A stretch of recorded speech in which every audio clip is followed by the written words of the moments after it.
woman, she was a divorcee. She's got 2 children, and she was in a panel like with some few other guys and a few women, and one of the men said to her that in regards to her market value, she's devalued a bit because she's got 2 children. Yeah, mm-hmm. And because obviously she was in a relationship for quite some time, and she's older now. Mm-hmm. And then her answer to that was that since she's been divorced, yeah, she's even gone higher in regards to her dating pool, because now she doesn't date any men that have children, and most of the men that she dates, if not all of them, wealthy, or you know what I mean. Mm-hmm. And there was another incident, I'll put them in because we can always refer back to them, where there was a girl that she said for 10 years she's been single. She hasn't been in a relationship for 10 years, yeah? Mm-hmm. But she's been sexually active, mm-hmm. yeah? So what I found troubling about it, I was thinking like, why do women find comfort in promoting their sexuality? From a woman's point of view, what would you say about it? I don't think that women think that it's okay to promote sexuality. I wouldn't say they're promoting it, but I would say that more now, so more than before, women take agency in their sexuality, meaning that they take ownership of it. As it's something that's to do with yourself and your own body, you should be allowed to make the decisions about it without thinking about what society is going to view of you, because it's not just for men to have pleasure in sex, it's for women to have pleasure in sex as well. What my thing is, yeah, because I understand you, because you're saying my thing is, mm-hmm. why do women find comfort in promoting their sexuality? And you're saying you don't find it being promoting, but once you're on a platform, a successful podcast, mm-hmm. and you're speaking in regards to these things, mm-hmm. you are evidently promoting it, because podcast is all about promoting your view, mm-hmm. promoting your mindset and your school of thought. Do you understand what I mean? And I think it's also about people coming forward and showing different viewpoints and having a healthy discussion about their different viewpoints, not just about the promotion of certain thinking. Well, it is, because at the end of the day, most people, when they go into podcasts, yeah, they're either, if you're not lying, you're talking of your own lived experiences. Yeah. Because as one, she was a divorcee, mm-hmm. she's got 2 children, and now she said she's even higher up in a dating pool. Mm-hmm. And the guy said that in regards to the dating pool, theoretically you've gone down a bit. No, society would consider that she's gone down a bit. Glad what you said there. You said society would have said but it's not necessarily, you don't agree that ultimately she hasn't, but society has. Yeah, the way that society's constructed sexuality for women, there isn't necessarily the encouragement there for women to take agency in their sexuality, because we live in a society that is based mainly on the masculine viewpoint, and it is governed from the masculine viewpoint. Yeah, but that's not something that I'd agree on. So when you say no, that's not me. I didn't say you were agreeing with me. Okay. But when you say where you said society may, so not necessarily, it may not be a bad thing, Yeah. So she said she now goes higher up in her dating pool. So now she goes for successful men that are financially stable and that have no children. If you're saying in society, you having 2 kids and being a divorcee, that you're not as high a value as someone that hasn't, what I wanted to pose to you before, like you said what you said was, so if you had a son that was financially stable, of age where he could be seeing someone, how would you feel if your son came to you and said that he's very interested in seeing a woman that has been divorced? How would you find that? I don't know how I'd find me personally, to be fair, what would I say? I'm not gonna be diplomatic on here and see. I'll be like, look, at the end of the day, she's had a chance and whatever, maybe you should go for yours own and have a fresh start and start something new with somebody else, rather than someone that's more experienced than you with life in both circumstances, in regards to marriage and giving birth, maybe you should try, especially if he's younger age and he's successful and he's got options. That's what I would say to him. Doesn't mean it's right. Do you understand what I mean? But whatever there's two ways that you can look at it. Sorry, let me let you finish. So that is what I would say in regards to that. But what my main issue was with that, but I'll let you say with what I'm thinking, is that a lot of, I wouldn't say these women because it sounds a bit like as an attack or this kind of promotion, I find it troubling because you know why? There are some women that have one child, two children, and they're brilliant women. And their first relationship didn't work out, and they're doing everything that they should do and more, but they're not finding these men and they can't date higher up. So what it is sometimes we see certain people and certain platforms putting people up that are like show horses, things that are not really there, not really realistic, achievable, maybe, but just because a few person or one person's able to do things, it doesn't make it the norm. Yeah, so that would be the problem for me. Rather than you saying that it's women promoting their sexuality, no, that's not what the problem is. The problem is people are promoting unrealistic views and unrealistic expectations of the world, and that's what the actual problem is.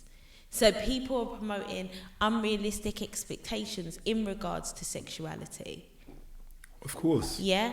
So the problem is not that they're promoting their sexuality, because that's okay. That's for them. That's there for them as individuals. But what's not okay is them promoting a view of the world that isn't realistic for everybody. That's why it's a problem. Yeah, but no one's view of the world is realistic for anybody. But do you understand what I mean? But I mean, how many times out of 10 are we going to see a woman that has been married and had 2 children and she's going to be dating higher up in a dating pool than she was initially before she had any children? It's not realistic for a majority of women, and a majority of women might be seeing this and being, she's been divorced, I've got 1 child and I'm not able to do that, and then they start thinking that there's something wrong with them, and there's nothing wrong with you, it's just controversy sells. Yeah. Do you understand what I mean? So sometimes these people are not even living that life. Do you understand what I mean? Because that's why I try to make it as personal as possible by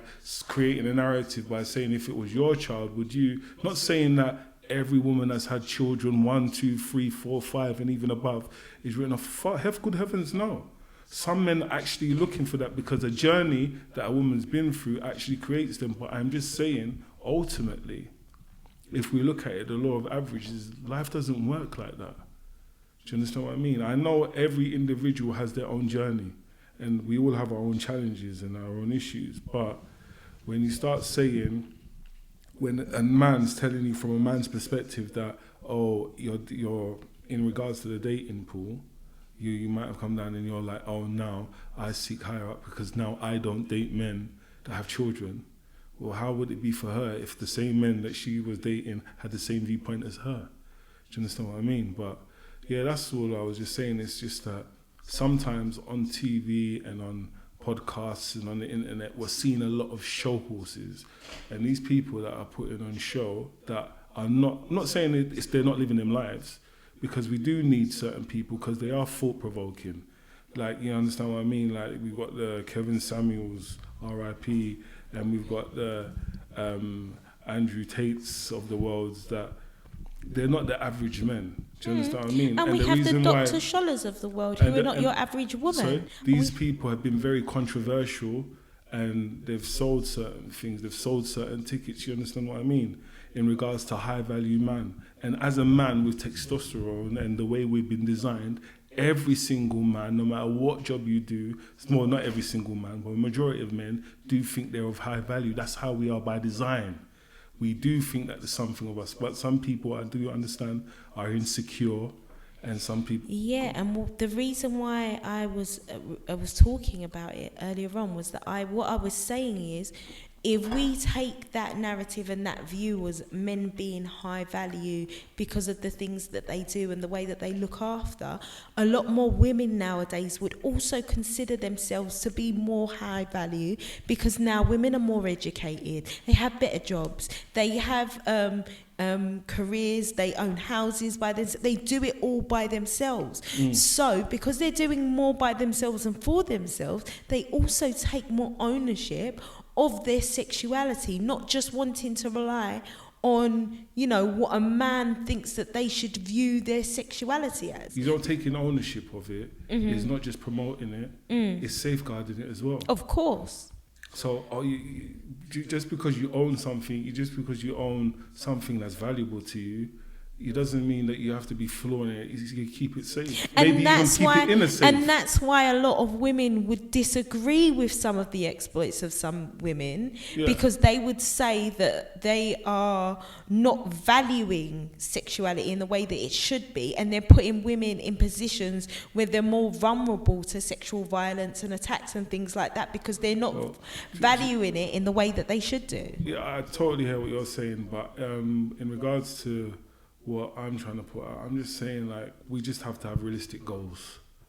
Do you understand what I mean? Like, we just have the men, women, everybody alike, we just have to have realistic goals. Yeah, like, but do you know what that is? What is? That's an ideal world. Everybody's realistic goals are different. Some people might be 10 centimeters, some people like 10 miles. It's what's realistic to you in your reality. Do you understand what I mean? Certain people are blessed with certain things and certain things that they can work on. You understand what I mean? Just be realistic. And the reason why I'm saying it is because sometimes it can be disheartening, because I have got certain female friends that are champion women. They've got to tick all the boxes and that. And sometimes it's just the men that are not up to par. And then when we hear people that we don't really know, that we just see a face, that, you know, they seem pleasant, and tell us some scenario that we don't know, it can be kind of it can make people question themselves, like, what am I doing wrong? Yeah. And sometimes we're not doing anything wrong. They're just not who they say they are. Or if they are, they're just a show horse.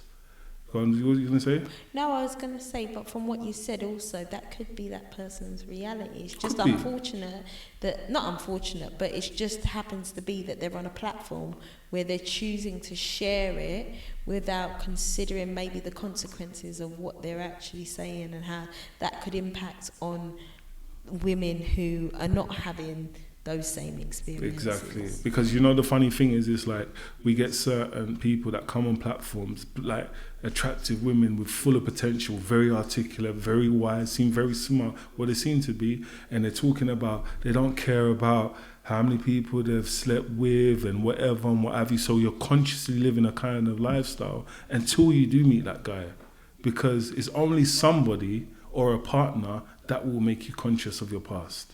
Yeah. Until you find that person, you're not conscious. But I just hope that everyone's gifted with thinking or finding that person that makes them conscious of where we were, where we've been, and where we're going. But this is G.O.T.G. Thank you so much for watching. Stay blessed and stay safe in whatever your journey may be. Bye. Bye. Gift of the Gab. Share your views. Speak your truth.